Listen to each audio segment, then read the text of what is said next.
Hello friends, ఇవి చిన్న ఉసిరికాయలు మనం చూపించాను కదండి. పెద్దవైనవి నిలవ పచ్చడి పెడదామని 1 కేజీ పైనే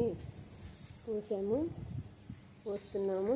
కానీ ఇవి డ్యామేజ్ అవ్వకుండా కింద పడితే పగిలిపోతాయి కదండి. చెట్టుకి అటు ఇటు ఒక పాత క్లాత్ కట్టాము. ఇలా కట్టడం వలన ఆ క్లాత్లో మొత్తం ఇట్లా ఉంటాయి. చక్కగా కడిగేసేసుకొని ఆరబెట్టి మనం పెద్ద పెద్ద కాయలు ఏరుకొని పచ్చడి పెట్టుకోవచ్చు. మిగతాయి ఆ పప్పులోనూ దీంట్లో వేసుకోవచ్చు. కానీ చాలా రుచిగా ఉంటుందండి. ఇవి పుల్లగా ఉంటాయి కాబట్టి ఇంకా నూనెలో వేపేసేయడం.